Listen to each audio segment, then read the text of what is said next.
बिस्मिल्लाहिर्रहमानिर्रहीम। मेरे सज्जनों मित्रों ते बेलियो की हाल चाल है। अल्लाह ताला दी रात मेरे सारे दोस्तों ਨੂੰ ਆਪਣੇ फ़ज़ो-मान 'ਚ ਰੱਖੇ। ਅੱਜ ਦੀ ਜਿਹੜੀ ਵੀਡੀਓ ਹੈ ਤੁਸੀਂ ਦੇਖ ਰਹੇ ਜੇ, ਸਾਡੇ ਇੱਕ ਬੜੇ ਪਿਆਰੇ ਮਹਿਮਾਨ ਆਏ ਹੋਏ ਨੇ। ਇਹਨਾਂ ਨੂੰ ਅਸੀਂ ਅੱਜ ਇਨਵਾਈਟ ਕੀਤਾ ਸੀ ਕਿ ਅਸੀਂ ਜਿਹੜੀ ਗਵਰਨਮੈਂਟ ਨੇ ਅਨਾਉਂਸ ਕੀਤਾ ਹੈ ਅਸਲਾ ਲਾਇਸੈਂਸ ਤੇ ਪਾਬੰਦੀ ਲਗਾਈ ਹੈ, ਉਹਦੇ ਮੁਤਲਕ ਅਸੀਂ ਵੀਡੀਓ ਬਣਾਉਣੀ ਚਾਹੁੰਦੇ ਸਾਂ और दोस्तों को आगाह भी करना चाहते सा और उनके नाल असी गौरमेंट को भी रिक्वेस्ट करना चाहते हैं और अपने ख्यालात का इजहार करना चाहते हैं। इनके मुतलक सारी वीडियो शुरू करने तो पहले मैं सारे दोस्तों रिक्वेस्ट करना वा मेरी वीडियो को ज़्यादा तो ज़्यादा लाइक शेयर कमेंट कराया करो ताकि आप फटाफट 1 मिलियन तक पहुँच सकीए।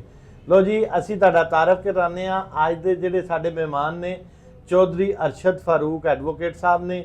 चौधरी अरशद साहब की हाल चाल है तुहाडा? जी ठीक ठाक भाईजान। अज की जिहड़ी वीडियो है इहदे विच गौरमेंट ने कहा है जी कि असी असला लाइसेंसां ते पाबंदी लगा रहे हैं। मुकम्मल तौर पर असला लाइसेंस बंद ने, तुसी अपना सैल्फ डिफेंस नहीं कर सकते और उनके नाल उन्होंने कुछ जुर्माना वधाया है कि तुसी इन्ना जुर्माना जिहड़ा इन्ना देना है और इन्ने साल सज़ा भी वधा दी है, जुर्माना भी वधा दिता है। तुहाडा की कहना इहदे मुतलक?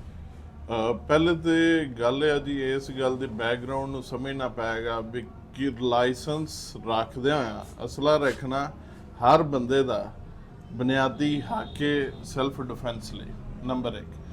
नंबर 2 गल है कि गौरमेंट जिहड़ा मुकम्मल तौर पर यह पाबंदी ला रही है, इंज जिवें तुसीं इंसान का बुनियादी हकूक सल्ब कर रहे हो, जिहड़ा उहदा बेसिक राइट है उन्होंने डिनाई कर रहे हो। नंबर 3 यह है भी गौरमेंट चाहती है भी जिन्ने भी इलीगल वैपन या दूसरी चीज़ां ने लोग जिहड़े आ सरेंडर करन। गल समझण दी है भी लोगों ने इलीगल वैपन क्यों रखे ने, उनकी वजह है कि क्राइम नू कंट्रोल नहीं किया जाता, लोग अपने डिफेंस लई मजबूर हो जाते हैं क्योंकि लाइसेंसां दी फीस ते जुर्माने ऑलरेडी इन्ने हाई ने कि लोग अफोर्ड ही नहीं कर सकते तो गौरमेंट प्रोटैक्शन नहीं दे रही, वारदात मुसलसल हो जा रही हैं तो फिर लोग मजबूर हो जाते हैं सस्ते हाल की तरफ जाने लई, जिहदे लई वो फिर नजायज़ असले वाले पासे जाते। गौरमेंट नूं चाहिए कि अपनी पुलिसिया नूं नरम करन, असले लाइसेंस फ्री देन या बड़ी मिनिमल जी फीसां रखन ताकि लोग इनू लीगलाइज करन। ठीक है, ਉਹਦੇ ਵਿੱਚ ਉਹਨਾਂ ਨੇ ਫੀਸਾਂ ਇੰਨੀਆਂ ਕੋ ਵਧਾ ਦਿੱਤੀਆਂ ਨੇ। मसलन कि 1 साल का अगर एक बंदा लाइसेंस न्यू नहीं ना करांदा, अगले साल उन्होंने तकरीबन 17,000 रुपया फीस देनी पैंदी है 1 साल के रिन्यूअल की। यानी कि 1 साल का 5,000 फीस है, 5,000 जुर्माना है, 2350 रुपये ओमनी है। 1 साल अगर वो किसी वजह तो भुल गया है या वो करा नहीं सकिया तो 17,000 रुपये करेगा। जिहड़ा गौरमेंट ने इकदाम किया है कि उनकी सज़ा वधाई है और उनकी जिहड़ी है उन्होंने जुर्माना वधा दिता है कि गैर कानूनी असला अगर किसी को पकड़िया जाता है तो उनकी सज़ा ज़्यादा कर दी ने, वो तो बड़ी अच्छी गल है। लेकिन जिहड़ा इन्होंने किया है कि असला लाइसेंस मुकम्मल बंद कर दिते ने, या तो ये सैल्फ डिफेंस इन्ना को देन कि हर बंदा अपनी हिफाजत कर सके। अगर एक दुकानदार है वो मेहनत करके पैसे इकट्ठे करता है, चोर डाकू आते हैं वो 1 मिनट लाते हैं उनकी मेहनत की कमाई सारी लै जाते हैं। या तो इनू इस हद तक सिक्योर किया जाए निज़ाम नू कि असला किसी को होवे ही ना। लेकिन अगर अद्धे बंदियां तुसीं दे देंदे जे ते अद्धे बंदियां नहीं देंदे तो वो तो इस तरह ही हो गया ना कि अगले बंदे दे हथ बन दिते ते चोर नू कहा तू आके लुट लै। असीं इन्हां नूं तुसीं अगर बरूने मुल्कां विच वेखो ना ते ताकत दे तवाज़न दी गल कीती जांदी, बैलेंस ऑफ पावर। ਉਹਦੀ ਵਜ੍ਹਾ ਇਹ ਹੈ ਕਿ ਉਹ ਤੁਸੀਂ ਅਰਬ ਕੰਟਰੀ ਦੇ ਜਿੱਥੇ ਮਰਜ਼ੀ ਜਾਓ ਤੁਸੀਂ ਵੇਖੋ ਕਿਸੇ ਕੋਲ ਅਸਲਾ ਨਹੀਂ, ਭਾਵੇਂ ਉਹ ਖਰਬਪਤੀ ਹੈ ਭਾਵੇਂ ਅਰਬਪਤੀ ਹੈ, ਸਵਾਏ ਹਕੂਮਤੀ ਆਥੋਰਾਈਜ਼ ਜਿਵੇਂ ਪੁਲਿਸ ਹੈ ਜਾਂ ਸੀਕਰੇਟ ਫੋਰਸਿਸ ਨੇ, ਉਹਨਾਂ ਤੋਂ ਇਲਾਵਾ ਕਿਸੇ ਕੋਲ ਅਸਲਾ ਨਹੀਂ ਦਾ। ਠੀਕ ਹੈ, ਜਾਂ ਬਹੁਤ ਸਪੈਸ਼ਲ ਜਿਵੇਂ ਕੋਈ ਪ੍ਰਿੰਸ ਨਾਲ ਸਿਕਿਉਰਿਟੀ ਗਾਰਡਸ ਨੇ ਜਾਂ ਹਿਡਨ ਨੇ, ਉਹਨਾਂ ਕੋਲ ਹੁੰਦਾ।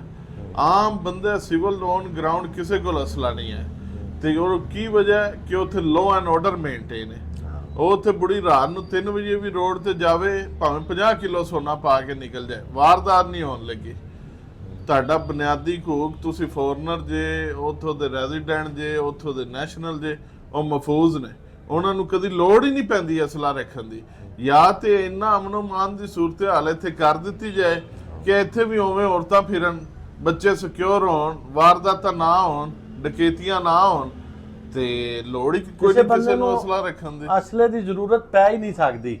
ਜਾਂ ਤਾਂ ਸਾਊਦੀ ਅਰਬ, ਦੁਬਈ ਜੈਸਾ ਕਾਨੂੰਨ ਬਣਾ ਦਿਓ ਕਿ ਪਾਕਿਸਤਾਨ ਦੇ ਵਿੱਚ ਸਵਾਏ ਜਿਹੜੇ ਸਾਡੇ ਇਦਾਰੇ ਨੇ, ਸਿਕਿਉਰਿਟੀ ਇਦਾਰੇ ਨੇ, ਉਹਨਾਂ ਤੋਂ ਇਲਾਵਾ ਕਿਸੇ ਬੰਦੇ ਕੋਲ ਵੈਪਨ ਨਹੀਂ ਹੋਣਾ ਚਾਹੀਦਾ।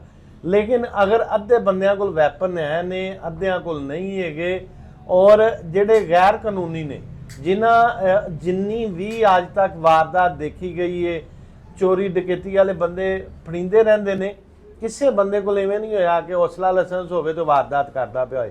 ਅਸਲਾ ਲਾਇਸੈਂਸ ਸਿਰਫ ਕਾਰੋਬਾਰੀ ਬੰਦਾ ਬਣਾਉਂਦਾ ਹੈ, ਜਾਂ ਜ਼ਿਮੀਦਾਰ ਜਾਂ ਇਸ ਤਰ੍ਹਾਂ ਦੇ ਬੰਦੇ ਬਣਵਾਉਂਦੇ ਨੇ ਜਿਨ੍ਹਾਂ ਨੂੰ ਜ਼ਰੂਰਤ ਹੈ, ਜਿਹੜੇ ਸ਼ਰੀਫ ਆਦਮੀ ਨੇ। ਐਸੇ ਬੰਦੇ ਅਸਲਾ ਲਾਇਸੈਂਸ ਨਹੀਂ ਬਣਵਾਉਂਦੇ ਜਿਹੜੇ ਚੋਰ ਡਕੈਤ ਨੇ। ਇਹਨਾਂ ਮੁਤਲਕ ਤੁਹਾਡਾ ਕੀ ਕਹਿਣਾ ਜੀ? ਜੀ ਬਿਲਕੁਲ ਠੀਕ ਗੱਲ ਹੈ ਵੀ ਜਿਹੜੇ ਬੰਦੇ ਨੇ ਵਾਰਦਾਤ ਕਰਨੀ ਉਹ ਲੀਗਲ ਅਸਲਾ ਕਿਉਂ ਲਿਆਏਗਾ? ਪੈਸੇ ਲਾ ਕੇ, ਲੱਖਾਂ ਰੁਪਏ ਲਾ ਕੇ, ਤੇ ਫਿਰ ਉਹ ਵਾਰਦਾਤ ਕਰੇਗਾ। ਜੇ ਉਹਦੇ ਕੋਲ ਲੱਖਾਂ ਹੋਣ ਤੇ ਉਹ ਵਾਰਦਾਤ ਕਿਉਂ ਕਰੇ? ਜ਼ਰੂਰਤ ਹੀ ਨਹੀਂ ਹੈ ਉਹਨੂੰ ਵਾਰਦਾਤ ਦੀ। ਲੋ ਜੀ, ਅਸੀਂ ਅਰਸ਼ਦ ਸਾਹਿਬ ਕੋਲ ਕੁਝ ਸਵਾਲੋ ਜਵਾਬ ਕੀਤੇ ਨੇ। ਇਹ ਇੱਕ ਅਸੀਂ ਛੋਟੀ ਜੀ ਵੀਡੀਓ ਬਣਾਈ ਹੈ। ਅਸੀਂ ਗਵਰਨਮੈਂਟ ਨੂੰ ਇਹ ਰਿਕੁਐਸਟ ਕਰਨੇ ਆ ਕਿ ਇਸ ਤਰਫ ਜਿਹੜਾ ਉਹਨਾਂ ਨੇ ਕੰਮ ਕੀਤਾ ਹੈ, ਇਹਦੇ ਤਰਫ ਥੋੜੀ ਜਿਹੀ ਤਵੱਜੋ ਦਿਲਾਉਣ ਵਾਸਤੇ ਵੀਡੀਓ ਬਣਾਈ ਹੈ। ਜਿਹੜਾ ਉਹਨਾਂ ਦਾ ਇਕਦਾਮ ਹੈ ਜੁਰਮਾਨੇ ਦਾ ਔਰ ਗੈਰ ਕਾਨੂੰਨੀ ਅਸਲੇ ਦਾ, ਉਹ ਬਹੁਤ ਅੱਛਾ ਇਕਦਾਮ ਹੈ। ਅਸੀਂ ਉਹਨੂੰ ਸਰਾਹਨੇ ਆ ਜਿਹੜਾ ਉਹਨਾਂ ਨੇ ਕੀਤਾ ਹੈ। ਲੇਕਿਨ ਜਿਹੜਾ ਅਸਲਾ ਲਾਇਸੈਂਸ ਬੰਦ ਕਰ ਦਿੱਤੇ ਗਏ ਨੇ, ਸੈਲਫ ਡਿਫੈਂਸ ਹੀ ਖਤਮ ਕਰ ਦਿੱਤਾ ਗਿਆ ਹੈ। ਸੁਨਨਤ ਤਰੀਕਾ ਵੀ ਹੈ ਕਿ ਸਾਡੇ ਕੋਲ ਜਿਹੜਾ ਨਾ ਹਰ ਬੰਦੇ ਨੂੰ ਇਹ ਇਖਤਿਆਰ ਹੋਣਾ ਚਾਹੀਦਾ ਹੈ ਕਿ ਉਹਦੇ ਕੋਲ ਕੋਈ ਨਾ ਕੋਈ ਉਸ ਦੌਰ ਦੇ ਹਿਸਾਬ ਨਾਲ ਵੈਪਨ ਹੋਵੇ। ਨਬੀ ਕਰੀਮ ਸੱਲੱਲਾਹੁ ਅਲੈਹਿ ਵਸੱਲਮ ਦੇ ਦੌਰ ਦੇ ਵਿੱਚ ਉਹਨਾਂ ਕੋਲ ਤਲਵਾਰਾਂ ਹੁੰਦੀਆਂ ਸੀ। ਹੁਣ ਦੇ ਦੌਰ ਦੇ ਹਿਸਾਬ ਨਾਲ ਵੈਪਨਸ ਆ ਜਾਂਦੇ ਨੇ, ਪਿਸਟਲ ਰਾਈਫਲਾਂ ਆ ਜਾਂਦੀਆਂ ਨੇ। ਉਸ ਦੌਰ ਦੇ ਹਿਸਾਬ ਨਾਲ ਸੁਨਨਤ ਤਰੀਕੇ ਨਾਲ ਅਸੀਂ ਰੱਖਣਾ ਚਾਹੁੰਦੇ ਹਾਂ ਤੇ ਗਵਰਨਮੈਂਟ ਨੂੰ ਇਹਦੇ ਉੱਤੇ ਸੋਚਣਾ ਚਾਹੀਦਾ। ਲੋ ਜੀ, ਅਸੀਂ ਇਜਾਜ਼ਤ ਚਾਹੁੰਦੇ ਹਾਂ ਚੌਧਰੀ ਅਰਸ਼ਦ ਫਾਰੂਕ ਐਡਵੋਕੇਟ ਦੇ ਨਾਲ। ਪਾਕਿਸਤਾਨ ਜ਼ਿੰਦਾਬਾਦ।